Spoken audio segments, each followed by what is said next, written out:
நன்றி கவிஞர் ஐயப்ப மாதவனுக்கு. என் வாழ்நாளில் சிலரை சந்தித்தது, சிலர் முதல் சந்திப்பை நம்மால் மறக்கவே முடியாது. அதுபோல் ஐயப்ப மாதவனுடைய முதல் சந்திப்பு அந்த பழைய டிஸ்கவரி இதில் சந்தித்தது மறக்கவே முடியாது. அதுக்கு முன்பு அவருடைய கவிதைகள் படித்து விட்டு அவரிடம் தொலைபேசி அப்போ வந்த சமயம் பேசினேன். அப்போ இருந்த அந்த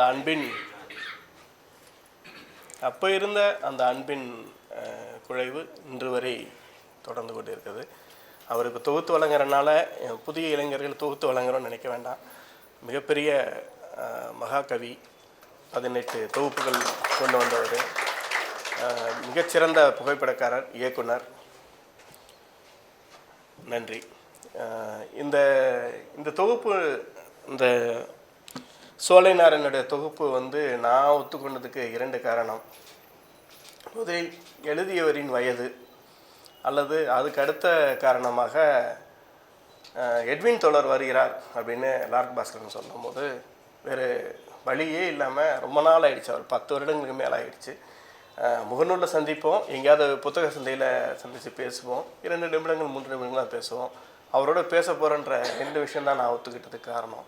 அதுக்கு பெரிய மகிழ்ச்சியாக இருந்தது, என்ன கவிஞனுடைய வயதும் தோழரும். அதுக்கப்புறம் இங்கே வந்ததுக்கப்புறம் எனக்கு சில இன்பமான விஷயங்கள், கீரா தோழரை பார்த்தது, ஐயப்ப மாதவன் தொகுத்து வழங்குறது, செந்தில்நாதன் அண்ணன் எல்லாம். அதை விட முக்கியமாக இப்போ நான் சமீபத்தில் பேசின கூட்டத்தில் இவ்வளோ இளைய முகங்கள் நான் பார்த்ததே இல்லை. அந்த நண்பனுக்காக வந்திருக்கீங்க, ஆனால் உங்களை பார்க்கும்போது எங்களுக்கு ஒரு சந்தோஷம். நாங்கள் பேசுகிறது ஒரு இளைய தலைமுறைக்கு நேரடியாக போகுது அப்படின்னு. ஏன்னா வாசிக்கிறதே அதுக்கடுத்த சந்தோஷம் ஆதரை தோழர். என்னுடைய பல விஷயங்கள் அவர் குறைச்சிட்டாரு. இந்த சோலைநாராயணனை பற்றி அவர் கொடுத்த அந்த குறிப்புகள் தான் நானுமே கொடுக்கலான்னு இருந்தேன். அதே போல் இந்த ஆதரை தோழர் மாதிரியான அவருடைய பேச்சுக்கள் நேரடியாக அவங்க இந்த இளைய சமுதாயத்தை போய் சேருதுன்றது எனக்கு ரொம்ப சந்தோஷமாக இருக்குது. அவர் சொன்ன மாதிரி திட்டமிட்டு நம்மளை படிக்காமல் இருக்கிறதுக்கு இன்றைக்கு வரக்கூடிய புத்தகங்கள்லேயும் கவிதைகள்லேயும் கதைகள்லேயும் சில பிரச்சனைகள் இருக்க தான் செய்யுது. ஆனால் இதுக்கு முன்னாடி வரைக்குமான நம்மளுடைய வரலாறு ஒரு பெரிய வரலாறு உண்டு. மற்ற மொழிகள் விட தமிழுக்கு மிகப்பெரிய வரலாறு உண்டு. அதை நம்ம தெரிஞ்சிக்கக்கூடாதுன்ற மாதிரி இந்த வாட்ஸ்அப் யூனிவர்சிட்டியில் வரக்கூடிய செய்திகள் இருக்குது பாருங்கள், அவ்வளவு தூரம் குழப்பி நம்மளை இது பண்ணுற இடம். அப்போது செல்ஃபோனுக்குள்ளே தான் இளைய சமுதாயம் இருக்குதுன்றத அவங்க ரொம்ப திட்டமிட்டு இந்த மாதிரியான பொய் தகவலை நடந்தது மாதிரியே பேசக்கூடிய தகவல் பரப்பப்படுற இடம், அதை நம்பிக்கிட்டு நம்ம சுற்றுற இடம். இதெல்லாமே திட்டமிட்டு செய்கிறது. அந்த திட்டமிட்டுன்ற வார்த்தையை ஆதரை தோழர் பயன்படுத்தினார். அது மிக முக்கியமானதும் கூட, உண்மையானதும் கூட. அதுலேருந்து எப்படி மீண்டு வருது அப்படின்னா அதை நீங்கள் தான் உங்கள் கையில் தான் யோசிக்கணும். என்னடா அது உங்கள் கையில் மாத்திரன்னு நினைக்காதீங்க. ஏன்னா என்ன இது சொல்லக்கூடிய கருத்து என்ன, செய்தி என்ன அப்படின்னு நீங்கள் கொஞ்சம் பின்னாடி போனாலே தெரிஞ்சிடும் அவங்க போய் சொல்கிறாங்க அப்படின்னு. அது எந்த இயக்கத்தில் இருக்கிறவங்களும் இருக்கலாம். இந்த குறிப்பிட்ட இயக்கம் மட்டும்தான் நான் சொல்ல விரும்பலை. எல்லா இயக்கத்துலேயுமே இப்படியான பொய் பிரச்சாரங்கள் வரதான் செய்யுது. ஓகே, நான் இப்போது தற்கால கவிதைகள் குறித்து கொஞ்சம் டைம் எடுத்து பேசிக்கலான்னு நினைக்கிறேன். ஏன்னா ஆதரை தோழர் மிக சரியாக நான் மடித்து வச்ச எல்லா கவிதையும் வாசித்து முடிச்சிட்டாரு. அவருடைய முதல் கருத்தே சொல்லும் போது நினச்சேன், சரி எந்த கருத்து தான் என்னுடைய கருத்து இருக்கும், மற்றதெல்லாமே அவர் வேறு வித்தியாசமாக பார்ப்பார்னு நினச்சேன். பார்த்தா என்ன மாதிரியே பார்த்துருக்கிறாரு. அதனால் நான் அதை பற்றி கொஞ்சம் பேசிவிட்டு நான் நவீன கவிதை குறித்து கொஞ்சம் உங்களோட சொல்லலாம்னு நினைக்கிறேன். இந்த இளைய தலைமுறையை பார்த்து கொஞ்சம் மகிழ்ச்சியில் சீக்கிரமாக முடிச்சுப்பேன், ரொம்ப கஷ்டப்படுத்த மாட்டேன். ஒரு கல்யாண்ஜியோட ஒரு கவிதை ஒன்று இருக்குது, சும்மா அப்படின்ற கவிதை. இப்போ ஐயப்ப மாதவன் என்னை அறிமுகப்படுத்த கூட சும்மா அப்படின்ற வார்த்தையை பயன்படுத்தினார். இந்த கவிதை நான் வாசிக்கிறேன். எதையும் சொல்லவில்லை, எதையும் கேட்கவில்லை, சும்மாதான் வந்தேன் என்று விட்டு போனான். காற்று போல, வெயில் போல, சும்மாதான் வருகிறவர்கள் முக்கியம் எனக்கு அப்படின்னு கவிதை முடிஞ்சு போயிடும். இந்த சும்மான்ற வார்த்தை உண்மையிலுமே ஒரு வண்ணதாசன் மாதிரியான ஒரு கவிஞருக்கு ஏன் அவங்கள பிடிச்சிருக்கு? சும்மா வந்துட்டு போனாங்க, அவங்கள பார்க்க வந்தேன், அது கூட அந்த வார்த்தையை கூட அவன் சொல்லலை. சும்மா வந்துட்டு போனேன் அப்படின்னா, அப்போ அவன் உண்மையிலுமே சும்மா தான் வந்திருப்பானா அப்படின்னு நம்ம அவன் பக்கம் போயிடுவோம். அவன் கடந்து வரும்போது அல்லது நடந்து வரும்போது ஒரு மரத்தை பார்த்துருப்பான், மலைகளுடைய விளிம்புகளை பார்த்துருப்பான், ஒரு முதிய ஒரு பாட்டி உட்காந்து வடை சுடுவதையோ அல்லது வியாபாரம் செய்வதையோ அல்லது கீரை விற்பதையோ பார்த்துக்கிட்டு நடந்து வந்திருப்பான். அந்த தெருவில் ஒரு 4-5 பேராவது அவன் பார்த்துருப்பான். அவங்கள பற்றியான சிந்தனைகள் அவனுக்குள்ளே ஓடி இருக்கும். அல்லது அவனுக்கும் அந்த மனிதர்களுக்குமான இணைப்பு இருக்குல்ல. ஒரு நாய் அவனை பார்த்து வாலாட்டி இருக்கிறோம், இதுக்கு முன்னாடி அந்த நாய்க்கு ஏதாவது அவன் செஞ்சுருக்கலாம், அந்த நாயை அவன் தடவி கொடுத்துருக்கலாம், ஒரு பூனைக்குட்டியை நின்று பார்த்துருக்கலாம், அல்லது கடந்து வரும்போது ஒரு குழந்தையோட சிரிப்பை வந்து ரசிச்சிருக்கலாம். ஒரு அம்மா ஒரு குழந்தைக்கு சோறு ஊட்டும் போது அவன் அதை அடம்பிடிச்சு திரும்புகிற இடத்த அவன் ரசித்து பார்த்துருக்கலாம். இவ்வளோ விஷயங்கள் அவனுக்குள்ளே இருந்திருக்கும். அப்போ சும்மா தான் வந்தேன்ற எதுக்கு சொல்கிறான் அப்படின்ற இடத்துல நம்ம இங்கேருந்து பார்க்கும்போது சும்மா தான் வந்துட்டு போனான்னு கேட்டால் இல்லை, அவனுக்குள்ளே 1008 இல்லை 1000க்கு மேலே அவனுக்குள்ளே அந்த ஒரு விஷயம் ஓடிக்கிட்டே இருந்திருக்கும். அவன் அப்படி அந்த போகிற போக்கில் வந்துட்டு போகிறான் பார்த்தீங்களா, அதுதான். சோலையுடைய இந்த கவிதைகளும் போகிற போக்கில் எழுதின கவிதைகள் தான் மாதிரி தான் எனக்கு தெரியுது. அவனுடைய மனதிலோடைய ஓடக்கூடிய, இப்போ நான் அவனோட ஒரு நிமிடம் பேசி கொண்டிருந்தேன், இது எப்படி எழுதுனேன், எப்போ எழுத ஆரம்பித்தேன் அப்படின்னு. அவன் அந்த கொரோனா டைமில் இருக்கக்கூடிய அந்த லாக்டவுன் பீரியடை வந்து வாசிக்க ஆரம்பித்தேன். அப்புறம் கீழே ஒரு வயதான ஒரு பெண்மணி வந்து அவனை நேரடியாக ஆசீர்வதித்து பேசியது நான் நேரடியாகவே பார்த்தேன். அவங்க அவ்வளோ அன்போடு அவ்வளோ அரவணைப்போடு அவனை அணைத்து கொண்டது, அவனை வாழ்த்தியது, உங்கள் பிள்ளைன்னு சொன்னோம்னா ஆசீர்வதித்தது, அவன் பிள்ளை சொல்கிறது கூட ஆசீர்வதித்தது, எல்லாத்தையும் நான் பார்த்தேன். அது அவ்வளோ சந்தோஷமாக இருந்தது. அப்போ அந்த லாக்டவுன் பீரியடில் நீ இந்த சினிமா பாரு, நல்ல சினிமாக்கள், அங்கே அந்த லாக்டவுன் பீரியடில் தான் நிறைய நல்ல சினிமாக்கள் பார்க்கப்பட்டது, நல்ல எழுத்துக்கள் படிக்கப்பட்டது. நல்ல எழுத்துக்கள்ன்ற வார்த்தையை நான் டபுள் கோட்ஸ் போடுறேன். ஏன்னா அப்போ வந்து நம்ம கமர்ஷியலாக பார்க்குறதுக்கு ஒரு வணிக ரீதியான சினிமாவையோ அல்லது ரொம்ப பரபரப்பாக பேசப்பட்ட கவிதைகள்லேருந்து கதைகள்லேருந்து மக்கள் கொஞ்சம் உள்நோக்கி போக ஆரம்பித்தாங்க. சாதாரணமாக வாசிக்கிறவங்க கூட உள்முகமாக போக ஆரம்பித்தாங்க. இது நான் நேரடியாகவே பார்த்தேன். அது சாதாரணமாக படங்கள் பார்க்குறவங்க கூட அந்த வேறு மாதிரியான படங்கள், ஒரு என்ன சொல்கிறாங்க, ஸ்லோ மூவியாக போகுது, ஆர்ட் ஃபிலிம் அப்படின்னு ஒதுக்கக்கூடிய படங்களை அவங்க அந்த சமயத்தில் கண்டெடுத்து பார்க்க ஆரம்பித்தாங்க. பழைய திரைப்படங்கள் வந்து அப்போ வந்து மறுபடியும் பார்க்கப்பட்டு வெற்றி அடைந்தது. அப்போ அது ஃபெயிலியர் ஆகிருக்கும், ஆனால் இப்போ அது பார்க்கப்பட்டது. அந்த டைமில் வாசிக்கிறது கூட இல்லாமல் அதை எழுதக்கூடிய அந்த அந்த போக்கு இருக்குது பார்த்தீங்க. உங்களுடைய இது பேப்பர் கொடுத்துட்டேனே, எழுதக்கூடிய அந்த போக்கு இருக்குல்ல, இதுதான் அவனை வந்து மாற்றிருக்கிற ஒரு விஷயமா. ஒரு சிறுவன்றனால அந்த ஒருமையை அப்போ வந்து அந்த அந்த எழுதக்கூடிய அந்த அந்த இதுக்கு அவன் கொண்டு போதில்லை, அந்த ஏதோ ஒரு எண்ணம் கொண்டு போதில்லை. அப்போ சும்மா தான் அவன் படிச்சிருந்துருப்பான். அவங்க சொல்கிறாங்கன்னு சும்மா தான் ஆரம்பிச்சிருப்பான், சும்மா தான் எழுதியிருப்பான், சும்மா தான் திரும்பி பார்த்துருப்பான், சும்மா தான் அதை இன்ஸ்டாகிராம்லேயோ ஃபேஸ்புக்லேயோ போட்டிருப்பான், அதை சும்மா தான் லைக் போட்டிருப்பாங்க. லைக் போடுறவங்கள நம்ப வேண்டாம், அது எங்களுடைய அனுபவம், என்னுடைய ஐப்பம் அதனுடைய அனுபவம். அது இந்த லைக் போடுறவங்க, கீழே கமெண்ட் போடுறவங்க, ரொம்ப பேரன்போடு பேசுகிறவங்க கொஞ்சம் தள்ளியே இரு. என்னோட அனுபவத்தில் ஒருவேளை உன்னுடைய அனுபவம் இந்த 49 வயதில் உன்னுடைய அனுபவம் இல்லைங்க, என்னை அணைச்சவங்க கடைசி வரை அணைச்சிக்கிட்டே இருக்கிறாங்கன்னா சந்தோஷம். அப்போ அந்த அந்த செயல்பாடு ஒருத்தனுக்கு வந்து புத்தகமாக கொண்டு வரணுன்ற எண்ணத்தில் கொண்டு வந்திருக்கு இல்லையா, அது மிக முக்கியமானது. அப்போது சோலை நாராயணன் மாதிரியான கவிதைகள் நான் வாசிக்கும்போது இதுக்கு ஒரு ஒரு ஒரு ஒரு பாரம்பரியம் உண்டு. அந்த வார்த்தையை பயன்படுத்துகிறேன், இந்த பாரம்பரியம் உண்டு. இதே மாதிரி கவிதைகள் முன்பு வரப்பட்டு இருக்கிறதால ஏகப்பட்ட கவிதைகள் வந்திருக்கு.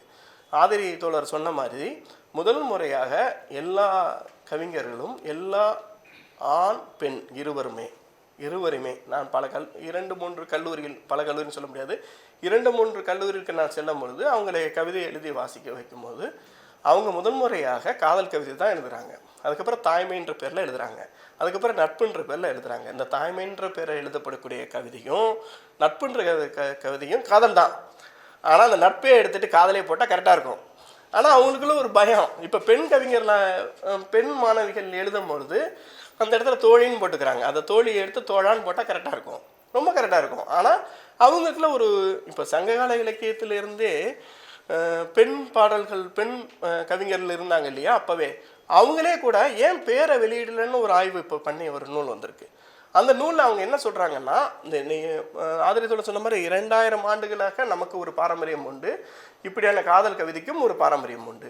ஒரு தலைவன் தலைவி என்று சாதாரண கவிதைகள் அல்ல அது. அது அந்த திணைகளை, அந்த பாடான் திணையோ ஏதோ ஒரு திணைகளையோ கொண்டாடுவதும் அதில் இருக்கக்கூடிய பிரச்சனைகளை பேசுவதுமாக அந்த கவிதைகள், சங்ககால கவிதைகள் உண்டு. நீங்கள் அந்த அந்த கவிதையை அவர் ஒரு பேச்சுக்காக காதல் என்று சொன்னார். பல இடங்களில் பல சபைகளில் இது குறிப்பிட்டப்பட்ட உள்ளது. நான் மறுபடியும் சொல்கிறேன், அது காதல் அல்ல, காமம் தான் சங்க இலக்கியங்களில் பாடப்படுகிறது. அது நம்ம ஒரு டிசைனுக்காக ஒரு காதல் என்று சொல்லிடுறோம். அப்போ நம்ம காமத்தை கொண்டாடக்கூடிய அந்த கவிதைகள், அந்த பாடல்கள் எதுவுமே அது மட்டுமே செய்யலை. அந்த நாட்டுடைய பிரச்சனையை, அந்த நாட்டு மக்களுடைய சின்ன சின்ன விஷயங்களை எடுத்து காமிக்குது. அந்த நிலத்துடைய பண்பை எடுத்து காமிக்குது. அந்த பூ எப்போ மலரும்னா அந்த பூவுக்கான அந்த தன்மையை எடுத்து காமிக்குது. அப்போ அதை மட்டுமே பேசாத அந்த கவிதைகள் பெண் கவிஞர்கள் அதிகமாக இருப்பதாக ஒரு ஆய்வு இருக்கிறது. ஆனால் அந்த பெண் கவிஞர்கள் எழுதக்கூடிய எல்லா கவிஞர்களுமே தன்னுடைய பேரை குறிப்பிடவில்லை. அதனால தான் அதில் பயன்படுத்தக்கூடிய சில வார்த்தைகளை எடுத்து அதை அவங்க பேராக நம்ம ஆய்வுக்கு பின்னாடி அதை பயன்படுத்துகிறோம். இப்போ நீங்கள் வெள்ளி விதியார்னு எடுத்துக்கிட்டால் கூட வெள்ளி விதியாரோட உண்மையான பேர் இன்னும் சரியாக சொல்லப்படலை. ஆனால் வெள்ளி விதியார்னா அதில் அவங்க பயன்படுத்தின வார்த்தை எடுத்து பல ஆண் பெயரில் இருக்கக்கூடிய கவிஞர்கள் எல்லாரும் இப்போ ஒரு ஆய்வு பண்ணி அது பெண்கள் எழுதுவதற்கான வாய்ப்புகள் அதிகம்னு இப்போ ஒரு நூல் வெளியிட்டிருக்காங்க தமிழ் ஆராய்ச்சி கழகத்திலேருந்து. இப்படி ஆய்வுகள் போய்கிட்டே தான் இருக்கணும்னு வச்சுக்கோங்களேன். அப்போது நான் எதுக்கு சொல்ல வரேன்னா, இப்போ பெண்ணோ ஆணோ முதலில் எழுதுவது காதல் தான். அதுபோல் சோலை நாராயணன் அப்படி தான் எழுதியிருக்கிறான். ஆனால் இதுக்கான பாரம்பரியம் தமிழில் உண்டா என்றால் நிறைய உண்டு. நேற்று ஒருவர் கவிதை எழுதியிருந்தால் கூட அது காதல் கவிதையாக தான் இருந்திருக்கும். அப்பொழுது இப்போ சோலை நாராயணன் மாதிரியான ஆட்கள் இந்த இடத்துல ஒரு புத்தகத்தை கொண்டு வந்துட்டாங்க. வேரல் பதிப்பகம் மாதிரியான ஒரு பதிப்பகத்தை நம்ம பாராட்டி தான் ஆகணும். ஏன்னா இப்படியான ஒரு சிறுவன் தானே, குழந்தை தானே, 18 வயது தாண்டி கடந்திருக்கிறான், ஒரு இளைஞன் வச்சுக்குவோம். அப்போ இவங்க அணுகணும் போது எப்படியும் ஒரு 18 வயசு கிட்ட தான் இருந்திருப்பான்னு நினைக்கிறேன். கரெக்டாக ஒரு 1.5 வருஷம் 2 வருஷத்துக்கு முன்னாடி இருந்திருக்கும். 2 வருஷத்துக்கு முன்னாடி. அப்போ விடலை பருவம். ஆமாம். அப்போது அதை அக்செப்ட் பண்ணிக்கிட்டு அதை படிச்சுட்டு சரி நான் புத்தகமாக போட்டு தரேன்ற ஒரு தைரியத்துக்கு கவிதை போகிறதே பெரிய தைரியம் தான் இல்லை. அதில் இந்த மாதிரியான இளைஞர்களுக்கு இந்த மாதிரியான இதுக்கு போகிறதுனா மிகப்பெரிய தைரியம் தான். தற்கொலை பண்ணிக்கிட்டு மறுபடியும் தற்கொலை பண்ணிக்கிறது. ஆமாம். அது அந்த மாதிரியான வேரல் பதிப்பு மாதிரியான ஒரு வாய்ப்பு நமக்கு இப்போ வாய்ப்பு கிடைக்குது, நிறைய கிடைக்குது. ஆனால் அந்த வாய்ப்பை தக்க வச்சுக்கிட்டு நம்ம அடுத்த ஒரு சூழலுக்கு அடுத்த கட்டத்துக்கு நம்ம நகர்ந்து போகணும். நிறைய இப்போ ஐப்ப மதம் ரொம்ப ஈஸியாக நடுவில் அவர் உனக்கு சின்னதாக விமர்சனமும் பண்ணுறாரு, அதை நோட் பண்ணிக்கணும். அவர் விமர்சன ரீதியாக, அதாவது கடுமையான கையில் சுற்றியில் எடுத்துக்கிட்டுலாம் பேசலை, போகிற போக்கில் லைட்டாக சொல்கிறாரு, அதை நீ ஏற்றுக்கணும். ஆதரித்தோழருமே கடைசியாக சொல்லியிருக்கிறார். இதை நான் அப்படி பேசுகிறேன்னு நினைக்காதீங்க, அதுதான், அதை கொஞ்சம் புரிஞ்சுக்கோங்க. ஆனால் நீ எழுதின அந்த எழுத்துக்காக உனக்கு நான் சல்யூட். ஏன்னா மற்ற ரீல் போடுறதை விட்டுட்டு மீம்ஸ் பண்ணுற, அதாவது என்னது டப்பேஷ், இப்போ இல்லையோ அது டப்பேஷ் இல்லை, டப்பேஷ் போட்டிருக்கலாம், போடுறது தப்பெல்லாம் நான் சொல்லலை. எத்தனையோ இளைஞர்கள் அது மூலமாக வெளியில் வந்திருக்காங்க, எத்தனையோ பேர் வெளியில் வந்திருக்காங்க. ஆனால் நமக்கு அது வேலை இல்லை. நம்ம எழுதுறது, எழுத்து மூலமாக ஒரு ஆவணப்படுத்துறது இருக்கு இல்லையா, அது மிக முக்கியமானது. அப்போ நீயாவே ஒரு சொந்தமாக ஒரு நாடகத்தை தயாரித்து, ஒரு திரைக்கதையை தயாரித்து, ஒரு குறும்படத்தை தயாரித்து இயக்கிறதா இருந்தால் அது மிகப்பெரிய வரவேற்கக்கூடியது. அது மற்றவர்களிடமிருந்து இந்த இடத்துல என்னன்னா, எனக்குமே இந்த வயதில் ஏதாவது ஒன்று எழுதணும், மற்றவங்களை விட வித்தியாசமாக நம்மளை காமிக்கணுன்ற எண்ணம் இருக்குல்ல, அந்த எண்ணத்தை பிடிச்சிக்கும், அந்த எண்ணத்தை கடைசி வரைக்கும் பிடிச்சிக்கும். அதுதான் உன்னை அடுத்தடுத்து நகர்த்திட்டு போகும். அதுதான் உனக்கான வெளிச்சம், அதுதான் உன்னை கொண்டு போகக்கூடிய விஷயம். மற்றவர்களிடம் இருந்து நம்ம தனிமைப்படுத்திக்கிறது அல்லது வேறுபடுத்தி காமிப்பது, இதுதான் ஒரு இளைஞனுக்கு வர வேண்டிய ஒரு முக்கியம். இது அவங்களுடைய நண்பர்கள் எல்லாம் நிறைய பேர் வந்திருக்கீங்க, இந்த இடத்த ஒன்று பிடிச்சிக்கோங்க. அவனுக்கு ஒரு கவிதைன்னா வேறு துறையிலையுமே அவன் சிறந்த வல்லுநராக ஆக வேண்டும் என்பதுதான் என்னுடைய எண்ணம். ஏன்னா இந்த கவிதையை மட்டுமே நம்பி, எழுத்தை மட்டுமே நம்பி தயவு செய்து வராதிங்க. அது சரியானது இல்லை. நான் நேரடியாகவே அதை சொல்கிறேன். வேறு ஒரு விஷயங்கள் வச்சுக்கிட்டு, ஆனால் எழுத்தும் வாசிப்பும் சமகால அரசியலும் முற்கால அரசியலும் தெரிஞ்சுக்கிறது நல்லது. என்னவா நம்மளை மாற்றிருக்காங்க, என்னவா ஆக்கியிருக்காங்க, என்ன மாதிரியான உருமாற்றிருக்கிறாங்க, என்ன சிந்தனையை நமக்கு தர்றாங்க, நம்மளை சிந்திக்க வைக்கிறதுக்கான. ஏன்னா முக்கால்வாசி இளைஞர்கள் வந்து நான் பார்த்த பல இளைஞர்கள் வந்து ஏதோ ஒரு நல்ல செயல் செய்கிறாங்க தான். ஆனால் சில இடங்களில் ஏற்படக்கூடிய சில சிக்கல் இருக்குல்ல, அது என் காலத்துலேயுமே இருந்தது. இப்போ என்னையவே வீட்டில் உருப்பட மாட்டேன்னு தான் தின்னாங்க. இன்னமும் என் புத்தகத்தை பார்த்துட்டு இப்படி தலை செஞ்சுட்டு போகிறாங்க. இன்னுமா அவன் திருந்தலை அப்படின்ற மாதிரிலாம் பார்க்குறாங்க. அது இருக்கட்டும். ஆனால் அந்த சமயத்திலுமே நான் வளர்ந்த இப்போ சொல்லுவாங்க முன்னாடிலாம் நல்லா இருந்தது அப்படின்னா, எல்லா காலத்துலேயும் எல்லா பிரச்சனையும் இருந்தது. அந்த சமயத்தில் ரேடியோ கேட்டால் தப்பு, இந்த சமயத்தில் செல்லு பார்த்தா தப்பு, ஒரு சமயத்தில் டிவி பார்த்தா தப்பு, ஒரு சமயத்தில் சினிமா பார்த்தா தப்பு, ஒரு சமயத்தில் புக்கு படித்தா தப்பு. புக்கெல்லாம் படித்தா தலையில் நறுக்குன்னு கொட்டு விடுவோம். என்ன பாட புக்கு எடுத்து படிக்காமல் இதை உட்காந்து படிச்சுட்டு இருக்கேன்லாம் சொல்லுவாங்க. ஆக எல்லா சமயத்திலுமே இந்த தொழில்நுட்பங்கள் வந்து ஒரு அழிவை ஏற்படுத்திச்சு, ஒரு அழிவை ஒரு வேறு வேறு சிந்தனையில் கொடுத்துச்சுன்னு தான் ஒத்துக்கிறோம். ஆனால் அதை கடந்து நீ வாசிப்பதிலையும் அடுத்தடுத்து விஷயங்களுக்குள்ள நகர்ந்து போகிறதுலன்னா மிக முக்கியமானதாக இருக்குது. இப்போ இதில் வந்து இதில் நீ எழுத நினைச்ச விஷயங்களை எழுதிருக்கிறான்னு கேட்டால் கண்டிப்பாக எழுதியிருக்கிறேன்.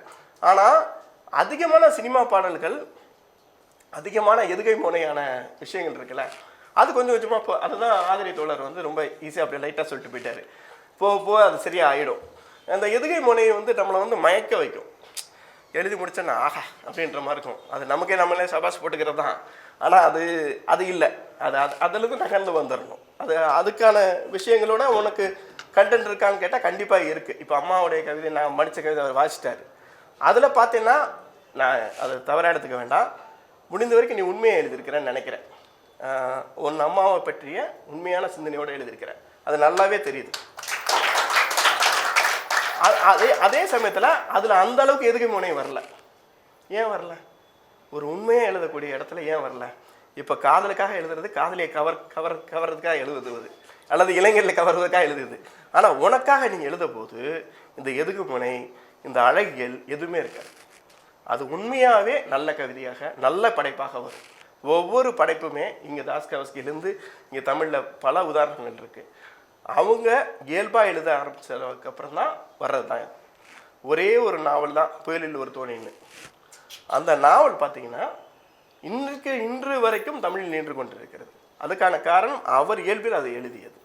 அதுக்கு முன்பு அவர் எழுதி பலவற்றை கிழித்து போட்டிருக்கலாம். அது உண்மை. இப்போ ஆர்த்தர் ரைட் போன்ற ஒரு கவிஞர் வந்து நான் அவர் ஒரு சும்மா உதாரணத்துக்காக எடுத்திருக்கேன். அவருடைய வாழ்க்கை சிக்கல் அதிகம். அதை எடுக்க வேணாம்னு நினச்சேன், வந்துருச்சு அது தானாகவே. ஆனால் அவருடைய கவிதைகள் இன்னைக்கு கொண்டாடப்படுது உலகம் முழுக்க. ஆனால் அவர் பல கவிதைகளை கிழிச்சு போட்டிருக்கிறார். அவருடைய தனிப்பட்ட வாழ்க்கை அவ்வளோ கொடூரமானது. பல கவிதைகளை அவர் கிழிச்சு போட்டிருக்காரு. சில கவிதைகள் தான் மிஞ்சி இருக்கு, அது இன்னைக்கு வரைக்கும் நிற்கிது. அதே போல் நம்ம இவரை பாசிங்காரத்தை சொல்லலாம். அதுக்கு முன்னாடி பல சிறுகதைகள், பல நாவல்கள் அவர் எழுதி மாற்றிருக்கலாம். ஆனால் ஒரு நாவல் எழுதினார் இன்னைக்கு.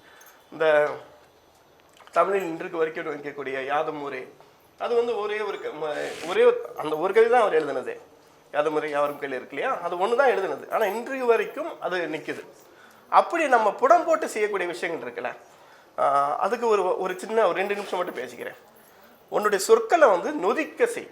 நொதித்தல். இந்த நொதித்தல்லேருந்து பதங்கமாதல் போக வேண்டும். நொதித்தல்லேருந்து பதங்கமாதல் போக வேண்டும். அதுக்கான வாய்ப்புகள் எல்லாம் உனக்கு இருக்கிறனால தான் இதை நான் சொல்கிறேன். இதெல்லாம் கடந்து இந்த தொகுப்பில் அப்படி காதல் கவிதைகள் மட்டும்தான் இருக்குதா, எதுகை முனை மட்டும்தான் இருக்குதா?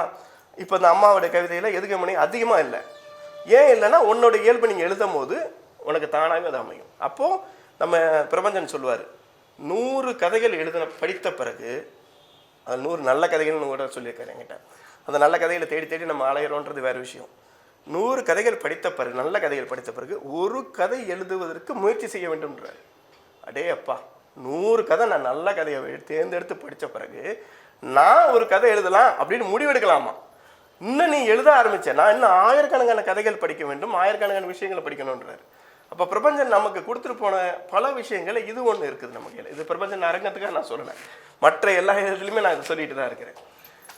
அப்போ நம்ம கை கொள்ளக்கூடிய விஷயம் என்னவா இருக்குது அப்படின்னா, அந்த சொற்களை நொதிக்க செய்யணும். நொதித்தல் மட்டும்தான் தமிழ் கவிதைகளை, தமிழ் பாரம்பரியத்தை நம்ம காப்பாற்றக்கூடிய விஷயம். ஏன்னா சும்மாலாம் எழுதிட்டு போகலை யாருமே. முன்னாடி இருக்கிறவங்க எல்லாருமே இடது வலது நடுவில் சங்கி எல்லாருமே வருவான். ஆனால் அது கடந்து அவனுடைய எழுத்து வலிமை பெறுறது எங்கன்னா இங்கே தான். பாரதி இன்னைக்கு வரைக்கும் நிற்கிறதுக்கான காரணம், அல்லது புதுமைப்பத்தர் இங்கே இன்று வரை நிற்பதற்கான காரணம், இதெல்லாமே காரணமாக இருக்குது. எனக்கு பிடித்த ஒரு கவிதை. எனக்கு நானே, இது வந்து நல்ல வேளை ஆதரவு விட்டுட்டாருன்னு நினைக்கிறேன், மடிச்சு வச்சிருப்பாரு, மறந்து போயிருப்பாரு. எனக்கு நானே சிரிப்பதா, என்னோடு நான் கதைப்பதா. என்னோடு நானே கதைப்பதா, நல்ல வார்த்தை. எனக்கு நானே சிரிப்பதா, என்னோடு நானே கதைப்பதா. என்ன அளவு ஒத்திகைகள் எனக்குள் நானே செய்வதா. எல்லா இனிக்கும் வார்த்தைகளையும் எடுத்து ஒன்றாய் தைப்பதா. எண்ணமெல்லாம் நான் செய்ய வேண்டும், இரு பட்டாம்பூச்சி தூரத்தில் இருப்பவளோடு கதைப்பதற்கு. மிக மிக மிக மிக முக்கியமான கவிதை. இரு பட்டாம்பூச்சி தூரத்தின்ற இடத்துல இருக்கிற பத்தியா, இந்த இடைவெளிக்குள்ளே தான் நீ இயங்கணும். இந்த இடைவெளிக்குள்ள, ஒரு நட்சத்திற்கும் இன்னொரு நட்சத்திற்குமான இடைவெளி, ஒரு பட்டாம்பூச்சி இன்னொரு பட்டாம்பூச்சிக்குமான இடைவெளி, ஒரு எண்ணத்திற்கும் இன்னொரு எண்ணத்திற்குமான இடைவெளி, ஒரு சொற்களுக்கும் அடுத்த சொற்களுக்குமான மௌனம். இந்த மௌனம் தான் நம்மளை கவிதையாக்கிறது, கவிஞனாக மாற்றுகிறது. இதற்கு நாம் அந்த வார்த்தையை பயன்படுத்தியதாக வேண்டும். தவம் இருக்க வேண்டும். அந்த தவம் என்பது வாசிப்பின் வழியாக, கேட்டலின் வழியாக, பயணத்திலின் வழியாக. பயணம் என்பது நீ கடந்து போகக்கூடிய தூரமாக இருக்கலாம், அல்லது உன்னுக்குள்ள உள் பயணமாக இருக்கலாம், எந்த பயணமாகவும் இருக்கலாம். அது உன்னை மிக சரியாக படம் போடும். நீ லார்ட் பாசன் சொன்னது போல மிக நல்ல கவிஞனாக வருவதற்கு வாய்ப்புகள் நிறைய இந்த இந்த இந்த தொகுப்பில் தெரியுது. இந்த வயதில் நீ ஒரு தைரியமாக புத்தகத்தை போடணும்னு நினச்சி பாரு. ஏதோ ஒரு உந்து சக்தி ஒன்று தள்ளியிருக்கும். அதை காதலாக இருக்கட்டும், தாய்மையாக இருக்கட்டும், சகோதரத்துவம் இருக்கட்டும், நட்பாக இருக்கட்டும், தோழமையாக இருக்கட்டும், அது கடந்து நீ அதை போட்டிருக்கல, அது மிக முக்கியமானது. இதை நீங்கள் விடக்கூடாது. இது புலிவால் பிடிச்ச கதை தான்.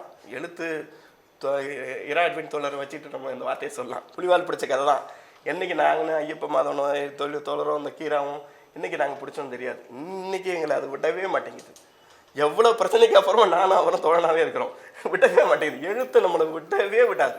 துரத்தி அடிக்கும். நீ புலிவால் பிடிச்சி தப்பிக்கலாம் நினைக்காத, திரும்பி சீறிக்கிட்டே இருக்கும். அது நம்மளை புலிவால் பிடிச்சி, புலியோட முதல் முன்னங்கால் வந்து நம்ம 8ஆம் ஆளாக இல்லை, அடிச்சுக்கிட்டே இருக்கும். ஆனால் நம்ம விடவே மாட்டோம், சாக மாட்டோம். சாகிறதுக்கெல்லாம் பயம் கிடையாது. அது அந்த ரத்தத்தில், அந்த நினத்தில், அந்த ஒரு வாசனையில் நமக்கு ஒரு பெரிய சுகம் வந்துடும். எழுத்து வந்து மிகப்பெரிய போதை. இந்த உலகத்தில் மிகப்பெரிய போதை எதுனா கவிதை. அதில் விட போதைன்னா எழுத்து தான். அதை வாசிக்கிறது இருக்கே, அதை வாசிக்கிற சுகம் இருக்கே. இன்றைக்கி நான் எழுத சொன்னால், இன்னைக்கு எழுதுறேன்னா, எழுதி அந்த 5 காதல் கவிதையா, ஏன் காதல் கவிதை என்கிட்ட கேட்குறேன் அப்படி தான் கேட்டேன். நான் நம்பி கேட்டேன், காதல் கவிதைக்கு எனக்கு சம்மந்தம் என்ன இருக்குது? தோழர் என்ன எல்லாம் இப்படி பேசுகிறீங்க? பாஸ்கர் திட்டுறான், என்னன்னா எல்லாரும் இப்படியே பேசுகிறீங்க, என்னமோ ஒன்றுமே தெரியாத மாதிரி. அப்புறம் காதல் கவிதை, இப்போ ஆதிரி சொன்ன மாதிரி காதல் கவிதை எழுதுகிறோம். ஆனால் எழுதுவதற்கு முன்னாடி நான் வாசிப்பு இருக்குல்ல, அவ்வளோ வாசித்தேன். எனக்கு அதை வாசிக்கிறது ரொம்ப பிடிக்கும். அதுதான் சரியா. அது ஒரு நல்ல கவிதை. ஒரே ஒரு கவிதை மட்டும் வாசிச்சிடறேன். ஒரு புன்னகையின் விலையொன்றும் பொற்காசின், அது வாசிட்டார். ஒரு புன்னகையின் விலையொன்றும் பொற்காசின் விலை அல்ல, தேவைப்படும் போதெல்லாம் நல்லதொரு நொடியும் நன்கு ஜொலிக்கும் இரு விழியும் அதை ரசித்த ஒரு ரசிகனும் தானடி. இவை அனைத்தும் உன்னிடம் இருக்கிறதுக்கு அழகே, மீண்டும் ஒரு முறை புன்னகை செய். இந்த புன்னகையை நீங்கள் எல்லார்கிட்டையும் எப்பவும் செலுத்தணும். இந்த கவிதை வழியாக செலுத்தலாம். இது எல்லா மனித சமுதாயத்துக்கே கொடுக்கக்கூடிய விஷயம். நான் ஆதரவு சொன்ன மாதிரி ஒரு புன்னகை போதும் தான் இல்லையா? ஒரு நட்பை பலப்படுத்துவதற்கு, நட்பை உருவாக்குவதற்கு, ஒரு துரோகத்தை கடந்து போவதற்கு, ஒரு எதிரியே வந்தால் கூட அப்படியே லைட்டாக ஒரு புன்னகைக்கும் போது இவனை போயா அப்படின்ற மாதிரி ஒரு இடம் இருக்குல்ல. ஆனால் புன்னகை செய்கிற இடத்துல திருப்பும் மறுபடியும் நம்ம புன்னகை வருமானதெல்லாம் எனக்கு தெரியல, என்னுடைய அனுபவத்தில் வந்தது இல்லை. ஆனாலும் மறக்காமல் நம்ம புன்னகை செஞ்சுட்டே இருப்போம். ஞாயிறு இருளில் சூழ்ந்தாலும் உன் ஞானைகள் அனைத்தும் வீழ்ந்தாலும் நிறுத்தி விடாதே, நின்று விடாதே. இதுதான் நான் உன் கவிதையோடைய வரிகள் தான் உனக்கு நான் சொல்கிறது. எவ்வளோ இது வந்தாலும் வாசிப்பதையும் நிறைய வாசிக்கணும், கொஞ்சமாக எழுதணும். சரியா? கடைசியாக மறுபடியும் வனதாசனுடைய ஒரு கவிதை, கல்யாண்ஜியோட ஒரு கவிதையோடு நான் முடிச்சிடுறேன்.